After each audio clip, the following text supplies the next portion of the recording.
Do you want £1,000? How fast do you want to get to £1,000 in savings? If you have zero savings right now, then that £1,000 has to be your first financial target. You could be the world's expert on investing, on crypto, on property, but if you have no cash, you're just a book expert with nothing of substance to show for it.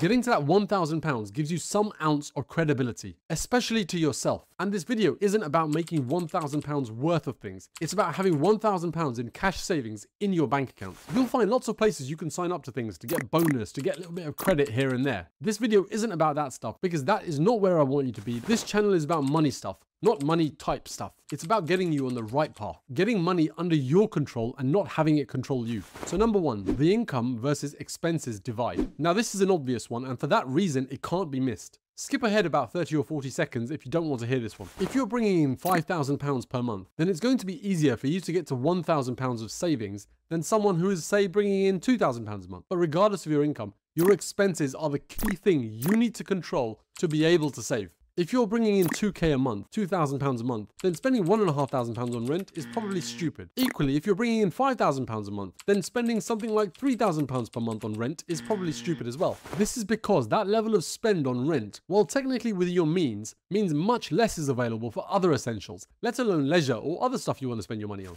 You need to learn to save 20%. I know a lot of people talk about 20%, and that's because it's a pretty reasonable number. Saying 70% will be crazy. Saying 50% will probably still not be reasonable. Saying 10% is probably aiming too low. 20% is a good rule of thumb number. Now, if you can do more than this, great, go for it. But 20% is what you should aim for as a minimum. So you need to learn to save 20% first and foremost out of your income, no matter what level of income you have. Take this 20% out and then deal with everything else with what is left. You'll fast realize that what you were spending on, what you thought were non-negotiables, are actually choices that you were making. I have to live here because of this, this, and this reason. I have to travel by this means of transport because of this, this, and this reason. You don't have to, you choose to. And choices are what life is all about. All I want you to do is realize that this is a choice. You don't have to deny yourself something if you really don't want to. But just realize it's the choice that you are making. You don't have to. If I held a gun to your head and told you to move somewhere, you would. So it's not a have to. It's a want to. It's a choice. This simple realization on so many things we take for granted can open your eyes up to possibilities you hadn't even considered. Then the income component. Are you maximizing your time? You have a 9 to 5 perhaps, and when you come back from work, you want to rest. I get it, but like expenses, this is a choice. The harsh truth is your income needs to go up, or your expenses need to come down, and ideally both. There's no other way. You can complain all you want about the state of the economy and politics this and politics that, but that isn't going to change your current predicament. Start a side hustle, start something new. I'll suggest some ways later in the video that I know can bring in extra income for you. Now the next thing to know is, once you've increased your income or cut your expenses or both, you need to take out the extra you've made or the extra you've saved and put that amount in a savings account. You can't save your way to £1,000 if all your money, all your savings, all your extra earnings are sitting in the same account that all your income comes into and all your expenses go out from. You need your savings gathering somewhere else, no matter how big or small the amounts might be. Open a good savings account, and then when you make extra money, however you make it, put that amount into this savings account. I mean, you lived without that extra amount up until now, so you're not going to miss having it if you put it into your savings account. And on top of this, you'll see a nice little pot of money growing. The same goes for the savings you make, for the expenses you've cut. If you're used to spending £25 a month on your mobile, and you've done a deal to cut that down to £10 per month, you're now saving £15 a month. Excellent job. Now funnel that £15 a month into your savings account too. Because you were spending £25 a month, you're used to spending it. So now divert that £15 a month into your savings account. And again, watch your nice little pot of money grow. Now we come to sell stuff. We all have things around the home we no longer use and no longer need. We often just get used to having these things in the home, of seeing them in a specific place in the corner. And sometimes we have things hidden away in closets and cupboards where we haven't seen those things in ages. Forget not using these things, perhaps clothes, we've sometimes forgotten those things are even there in the first place. I have found that most things, no matter how we think of them, have value for someone else. In so many cases, people are looking for things, and perhaps the very thing that you have. In fact, you keeping this thing that you no longer need nor use, is actually depriving someone else of the joy of using it. Think about the flip side of that. What do you want today that you would be happy to have secondhand if you got a good deal for it, but you can't find it at the price you want it when you're searching around? Now imagine you knew someone else who had that very thing that you're looking for. Perhaps in your local area, they had this very thing at the back of a cupboard and had actually forgotten that it was even there. They hadn't used it in years and it was just sitting there. How would you feel? I found that this kind of thinking has helped prompt me to list an item and sell it so it can be of use to someone else. And I'd get some money for it at the same time. I've been through all the emotions of, oh, I paid £90 for this. How can I sell it for £20 or less? Even though I haven't used it in the last 3 years. Well, number one, the going rate for that item second hand could be £20 or less. So it's not really going to go for any more. And number two, is getting to £1,000 more important to you? Or hanging on to this illogical feeling of keeping something that you no longer use and haven't done so for years? Remember, what you paid for it became irrelevant the moment you bought it. It's in the past. It's done. Leave that thought, that emotion in the past as well. Look towards the future and what you want to achieve now. Remember, you clicked on this video because you want to figure out how to get to £1,000 savings fast. After selling a few things, you'll notice that feeling gets easier to handle as well.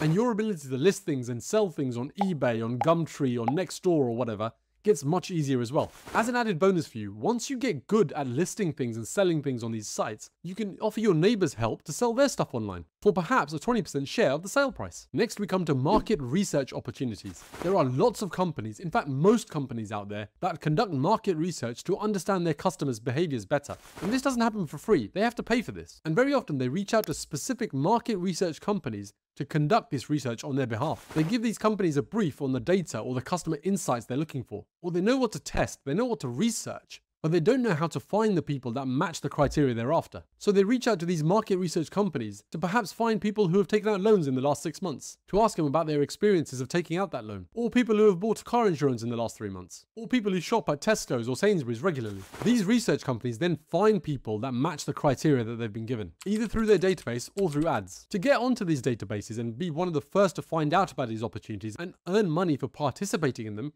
is usually quite easy. Just find them on Google and send them an email or fill in their registration form. I've done this in the past and various opportunities used to land in my inbox all the time. Now, not all of the opportunities that came through fit my profile, or even if they did fit my profile, I chose not to do them for some other reason. Perhaps I figured the payout was too low or something else. But alongside those, there were also some that I did do. The payout was good enough and I took part and got paid for it. Each market research opportunity is different. Some might get you to visit a place, some might get you to do a video call online, and some might take place in the home, or a mix of these things. There are even opportunities like User Queue out there, where you get to earn money by answering simple questions about how you navigate a particular app or website. Another way is you could look for things you could do on Upwork. What do you enjoy doing online? What do you have skills in? Search on sites like Upwork to see what people are willing to pay for things that they want done for them. From writing tweets to editing a report, or translating something into English, to creating a graphic and lots more things. Hundreds of people are searching for others to do things for them and are willing to pay for it. Browse, search and find something that might work for you and earn you some more money. Then of course there's the offline version to this. You can find tasks that people want other people to do for them on sites like TaskRabbit.